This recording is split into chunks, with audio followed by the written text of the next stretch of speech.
पाहिलं तर new India cooperative bank समोर जी आहे ती मोठ्या प्रमाणावर गर्दी झालेली आहे. खातेधारक इथे मोठ्या प्रमाणावर आलेले आहेत. जवळपास सकाळपासून इथे गर्दी झालेली आहे. काल जो आरबीआय कडून जे निर्बंध लावण्यात आलेले आहेत त्याच अनुषंगाने ही गर्दी आहे. प्रत्येक सामान्य माणसाचे जे पैसे जे आहेत ते या बँकेमध्ये आहेत. तर आपण थेट हे जे बँकेच्या समोर जी गर्दी आहे ते खातेधारक आहेत थेट त्यांच्याकडूनच जाणून घेणार आहोत नक्की त्यांचं म्हणणं काय आहे. तुम्ही इथे लाईन मध्ये उभ्या आहात, नक्की ही लाईन कशासाठी आहे? लॉकरसाठी, टू ऑपरेट लॉकरसाठी, हो. गोल्डच्या लॉकरसाठी गोल्ड ठेवलेले आहेत. यस, और क्या रखेंगे लॉकर में, ऑब्वियसली. कधीपासून तुमचं या बँकेमध्ये अकाउंट आहे? 18 years. 18 years for me. पहिला दिवसच उघडलेला आहे तेव्हापासून आमचे अकाउंट आहे ते.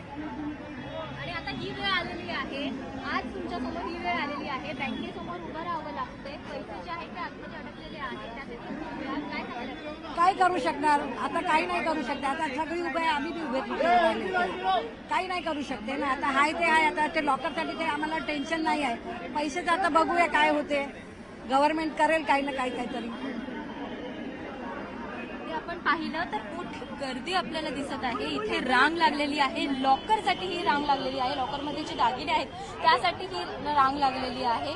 आपण जर इथे पाहिलं, तुम्ही देखील या रांगेमध्ये उभे आहात, काय सांगाल? कधीपासून या रांगेमध्ये उभे आहात आणि आतमध्ये लॉकरसाठी ही लाईन आहे का? 10 मिनिटं झाली. 10 मिनिटं उभं आहे मी अजून. 10 मिनिटानंतर अजून लाईन भरलेली आहे. माहिती नाही आता किती वेळ लागेल. आमचं फक्त लॉकरसाठी ही लाईन आहे. बाकी काय पुढे पण सांगा ना कोणाला, लॉकरसाठी लाईन आहे. लोकांना कळत नाही. अकाउंट आहे या बँकेमध्ये? ते नाही माहिती, आताच काढलं ऍक्च्युली. दुसरं न्यू इंडिया बँक बंद 8 वर्ष झाले या बँकेत अकाउंट आहे. काय सांगण्यात येते आता तुम्हाला? लॉकरसाठी लाईन लावली आहे. बघू टोकन नंबर देतात त्यानंतर सांगतोय. पोलीस देखील इथे उपस्थित आहेत, काय त्यांच्याकडून सांगण्यात येत आहे? ते का तिकडे पुढे पार्टी काय आवाजच येत नाही. पार्टी समोरच सांगतोय.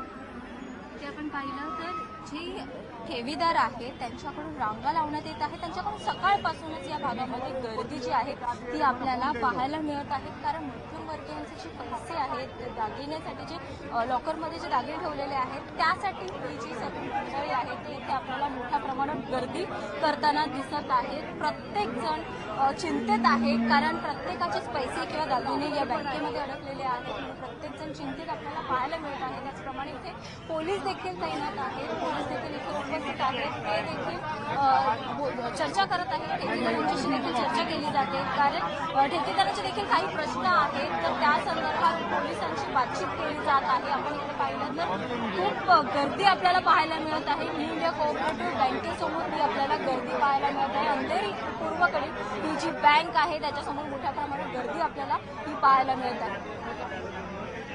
मेरा नाम बाबी मानती है. मैं कल ही 60,000 डिपॉजिट करके गई तो अंदर 3 स्टाफ ही थे. तो ये लोग को रोकना चाहिए था ना. ये लोग को पहले से तो इन्फॉर्म हो गया रहेगा ना. तो ये लोग मेरे को एक बार भी बोले नहीं कि मैडम डिपॉजिट करो करके. और मेरा तो 60,000 छोड़ो, मेरे पूरा परिवार का डिपॉजिट सब कुछ एफडी वगैरह यहाँ पे ही है. मेरे ससुर ने भी गाँव से सब कुछ बेच के इधर ही सब ला के भर के रखा है. हम लोग मजदूरी आदमी में, मैं भी कैटरस से झगड़ा करके ही 4 दिन पहले पैसा ले ली और यहाँ पे कल डिपॉजिट करती. वो लोग को मना करना चाहिए था ना कि मत भरो करके मैडम. तो मैं नहीं भरती ना. ऑलरेडी मेरे पूरा परिवार का सब डिपॉजिट इधर ही किया हुआ है. सारे के सारे मेरा 20 लाख 30 लाख का इधर रहेगा. इनके भरोसा में, ये बैंक के भरोसा में इधर ही ला के रख दे. यानी कि SBI में, ICICI में, स्टेट बैंक में, सब में मेरे घर का बैंक का खाता है, लेकिन यहाँ पे ही ला के भरा है. लेकिन प्लीज रिक्वेस्ट कर रही हूँ किस तरह कैसे करके सरकार को पैसा दे देना चाहिए. हम लोग मजदूरी लोग के सब इधर परेशान हो रहे. प्लीज मैं रिक्वेस्ट कर रही हूँ, हम लोग का पैसा, मेरे तस्वीर भी गांव का सब कुछ बेच बाच के लाके इधर ही FD में बांध के रखे. अभी वो गांव में वो बूढ़ा आदमी है, वो सुन के उनको पता नहीं क्या होगा